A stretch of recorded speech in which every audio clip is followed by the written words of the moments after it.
Assalamualaikum dan salam sejahtera. Saya Rosli bin Maknur, nombor metrik 251688, pelajar PJJ dari UiM Sintok, untuk memberi penerangan sedikit mengenai kepentingan kesihatan kepada ekonomi dan pembangunan negara.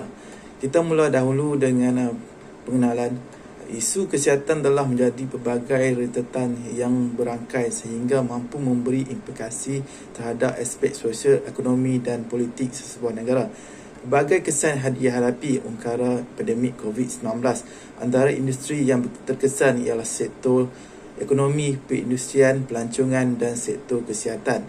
Kebangkitan semula pada tahun 2001 khususnya dalam sektor ekonomi dan pembangunan bukanlah bermakna pemulihan sektor tersebut boleh mendatangkan hasil atau pulangan KDNK dalam tempoh masa yang terdekat. Terdapat bajet yang lebih dalam aspek kesihatan, namun itu bukanlah bermakna masalah kesihatan ini dapat diselesaikan dengan mudah. Menurut KKM 2021, kesihatan seringkali dikaitkan dengan penyakit yang mencenderungkan perubahan fizikal ataupun mental akibat dari tindak balas kimia terhadap fisiologi pada autonomi badan manusia sehingga menyebabkan seseorang berkelakuan luar biasa atau abnormal. Perubahan pada kesihatan seseorang boleh mempengaruhi prestasi pencapaian mereka dan memberi kesan kepada sebuah sektor termasuk ekonomi dan pembangunan. Permasalahan ini harus ditangani dengan segera agar tidak menjejaskan kredibiliti seorang. Slide ini menerangkan kepentingan langkah-langkah serta kesan sektor kesihatan terhadap sektor ekonomi dan pembangunan negara. Kepentingan kesihatan kepada ekonomi dan pembangunan. Kepentingan kesihatan sangat mempengaruhi kepada sektor ekonomi dan pembangunan dalam khususnya membaik pulih sesebuah negara selepas dilanda epidemik. Menurut kepada Juzira 2014 pernah menyatakan bahawa suatu kesihatan ekonomi merupakan berkaitan dengan aspek kecekapan, keberkesanan, nilai dan tingkah laku, terutamanya melibatkan dalam aspek pengeluaran dan penjagaan kesihatan yang kondusif. Yang pertama adalah meningkatkan taraf kesihatan rakyat. Kepentingan pertama yang ditekankan adalah melalui penjagaan kesihatan yang berkualiti boleh meningkatkan ekonomi negara. Sekiranya mempunyai kesihatan yang baik, maka produktiviti dalam sebuah organisasi boleh meningkatkan, malah dapat berfikir dengan lebih kreatif dan inovatif selaras dengan matlamat organisasi.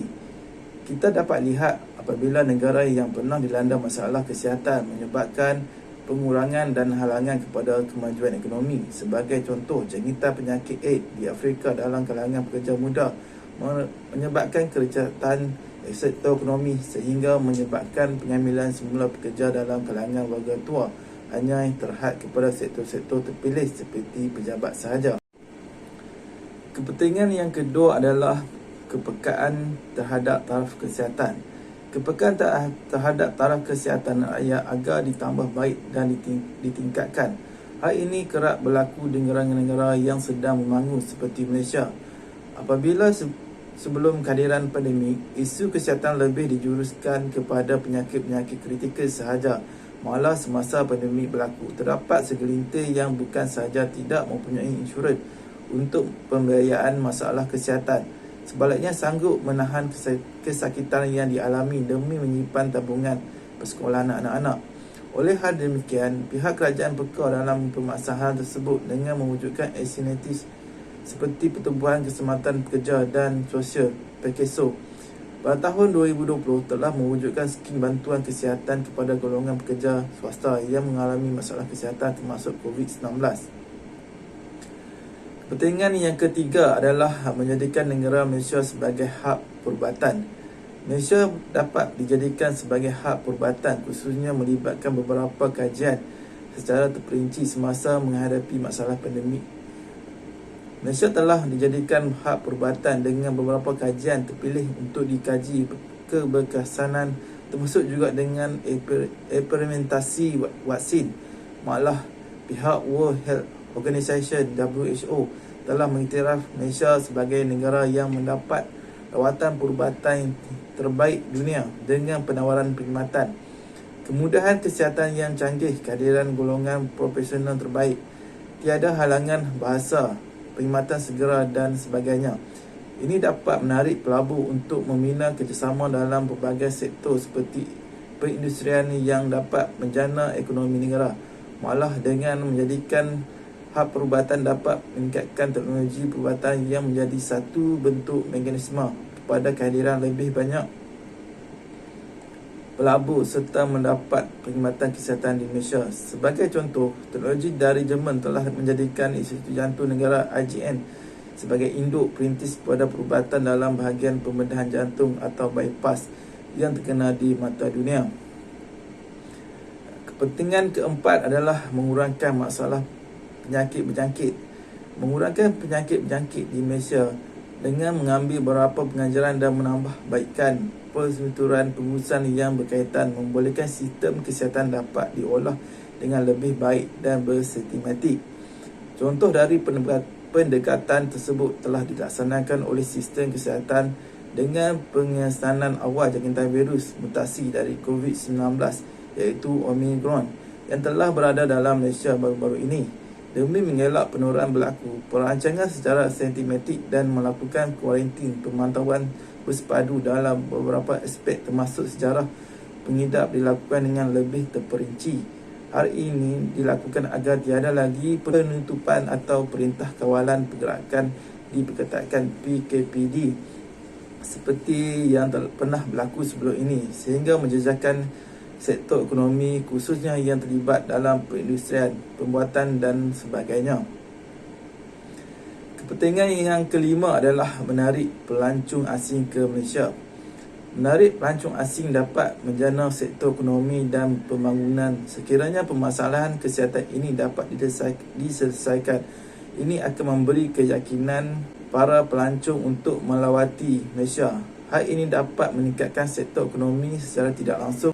Pada tahun 2010 di Malaysia, pelancongan kesihatan telah menghasilkan pendapatan bercecah 2 bilion ringgit berikutan dari kemasukan pertukaran wang asing. Justru itu, kepentingan kesihatan kepada ekonomi dan pembangunan adalah sangat fleksibel dan dinamik dengan perubahan kesihatan tenaga manusia yang menggerakkan suatu sektor dengan lebih baik. Sebagai contoh, pelancong luar negara yang ingin mendapatkan perkhidmatan seperti pembedahan pitasan jantung menelan belanja antara 6,000 USD ke 7,000 USD, tetapi kadar pertukaran 1 USD bersamaan RM3.80 membuatkan pelancong antarabangsa datang mendapatkan rawatan berkenaan di Malaysia kerana kos tersebut adalah jauh lebih rendah berbanding dengan kos rawatan di negara asal mereka.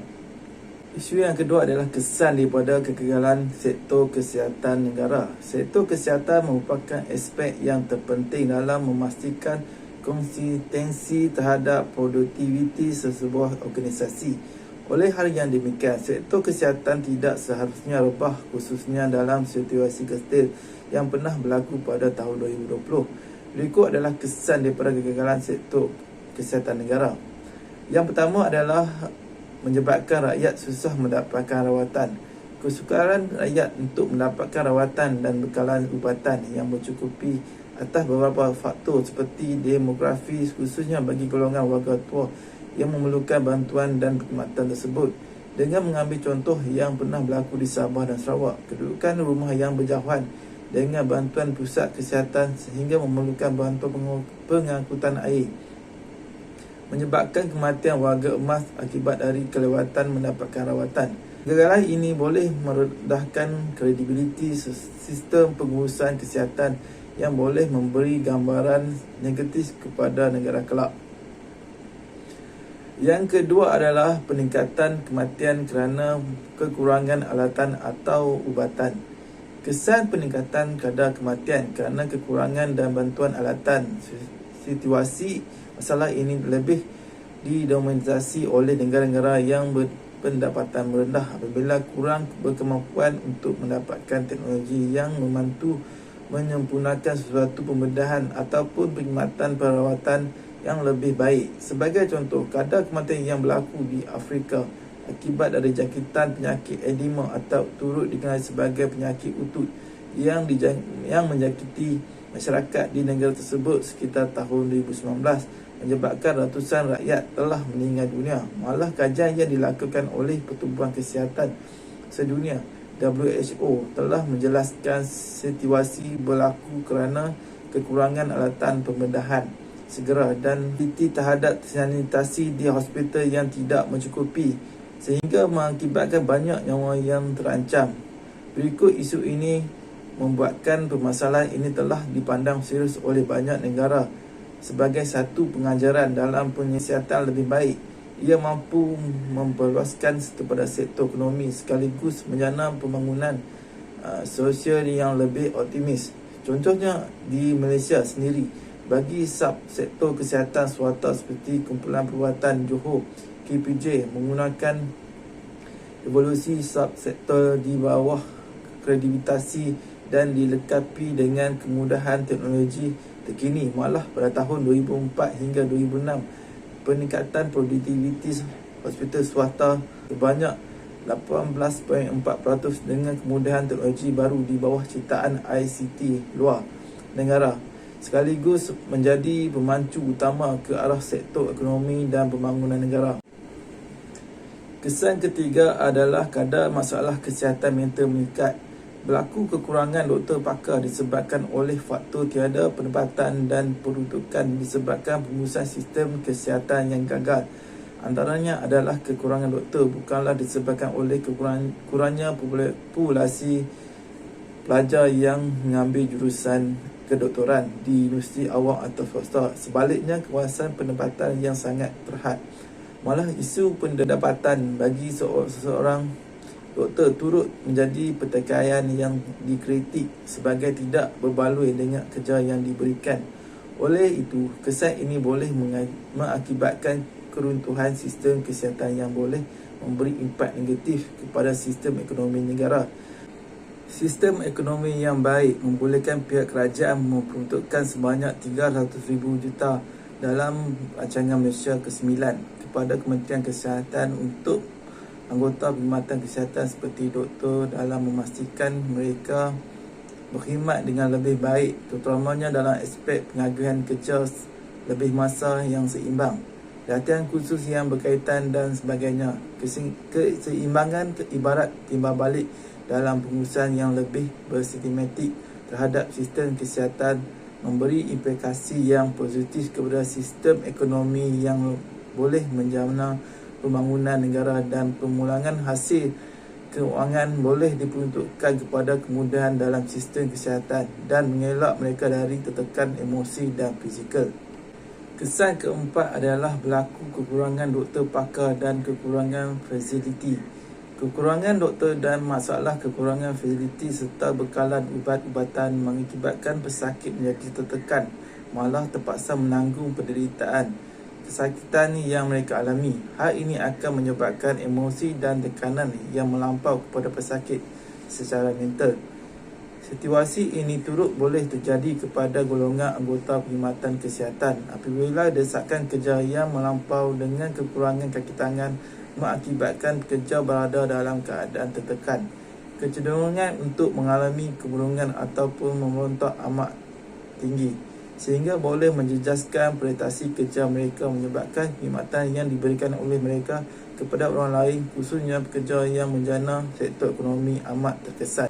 Kesan kelima adalah mengurangkan pendapatan negara kerana kerisauan warga asing. Kegagalan dari sektor kesihatan mengakibatkan pengurangan terhadap pendapatan negara berikutan kerisauan pelancong ataupun warga asing untuk melawat atau mendapatkan khidmat di Malaysia. Tekapan buruk dan negatif akan terbentuk apabila kegagalan sistem kesihatan untuk memberikan perkhidmatan terbaik kepada rakyat sendiri, apatah lagi dengan bukan warga negara. Sedangkan secara logiknya, sumber pasaran pelancongan khususnya kepada warga asing merupakan sumbangan terbesar dalam penyana pendapatan negara. Menurut laporan oleh Pertubuhan Pelancong Dunia atau World Tourist Organization, kadar purata tahunan sebanyak 7% ini menyebabkan pertumbuhan pendapatan negara meningkat pada tahun 2004 dan 2007, malah berterusan ke tahun 2008. Justru itu, sistem kesihatan yang menghasilkan pengurusan yang efektif dan produktif boleh menghasilkan gambaran yang baik sekaligus menjana sektor ekonomi secara dinamik. Langkah penyelesaian masalah. Langkah mengatasi permasalahan haruslah dilakukan dengan pelibatan pelbagai pihak termasuk juga masyarakat komuniti dalam menjana pelbagai sektor secara efektif. Langkah yang pertama adalah menyediakan peruntukan dana yang besar kepada sektor kesihatan. Dengan menyediakan peruntukan yang besar kepada sektor kesihatan, tidak dinafikan sepanjang dalam 2 tahun mendepan masalah pandemik sektor kesihatan mendominasi sebagai peruntukan bajet yang paling tinggi. Malah pengagihan secara efektif terus kepada setiap anggota perkhidmatan kesihatan dan juga fasiliti berkaitan seperti bekalan oksigen yang mencukupi antara langkah berkesanan dalam menghadapi masalah pandemik COVID-19 baru-baru ini. Sikap keberkesanan dalam menghadapi masalah pandemik COVID-19 baru-baru ini. Kepedulian terhadap kemudahan dan perkhidmatan kesihatan perlu dititik beratkan bagi menjana sumber tenaga yang sihat demi memastikan sektor ekonomi dan pembangunan negara konsisten maju. Langkah kedua adalah menambah kuantiti hospital awam dan swasta. Dengan menambah kuantiti hospital awam dan swasta, dengan menstrukturkan hospital dan pusat kesihatan yang boleh menjadi rujukan dan panduan apabila masyarakat memerlukan perkhidmatan berkenaan masalah kesihatan. Hal ini penting kerana bagi kawasan pedalaman dan luar bandar yang memerlukan perkhidmatan terutamanya yang melibatkan hal kecemasan bagi golongan kurang berkemampuan, kualiti pada hospital awam dan swasta dapat memberikan nilai yang positif terhadap kesihatan masyarakat. Ini akan memberi dan meningkatkan pertumbuhan ekonomi sesebuah negara. Langkah ketiga adalah menyediakan pusat-pusat pengajian berkaitan kesihatan. Dengan menyediakan dan menambah pusat pengajian yang boleh dijadikan tempat rujukan berkaitan bidang kesihatan seperti Universiti Putra Malaysia, Universiti Kebangsaan Malaysia dan banyak lagi yang telah menyediakan kemudahan kesihatan secara kerjasama dan latihan praktikal secara terus kepada pesakit. Sebagai contoh, satu perkhidmatan perubatan yang telah dilakukan di Jerman dengan menghubungkan hospital dan universiti kajian. Kemudahan kesihatan kajian melibatkan pemeriksaan kesihatan, perkhidmatan dan prosedur perubatan lain seperti rawatan kanser, pembedahan jantung dan rawatan domestik. Langkah keempat adalah menarik minat individu atau graduat untuk ceburi bidang kesihatan. Dengan menarik minat generasi muda untuk menceburi bidang kesihatan agar menjadi perintis pada masa hadapan. Pelibatan kerjasama yang lebih kondusif dilakukan sewajar dengan pihak pengajian tinggi swasta seperti Management of Science University, MSU, MASA dan sebagainya. Tujuan agar menempatkan lebih banyak anggota kesihatan yang diperlukan oleh negara khususnya apabila negara dilanda pandemik. Dengan mengambil contoh situasi yang berlaku pada tahun 2020 apabila anggota kesihatan mengalami kelelahan dan kepenatan yang melampau sehingga terdapat segelintir yang mengalami gangguan kerana kekurangan tenaga kerja yang akan memberi kesan buruk kepada kekitangan kesihatan dari segi emosi dan fizikal. Langkah kelima adalah menyediakan faedah yang besar.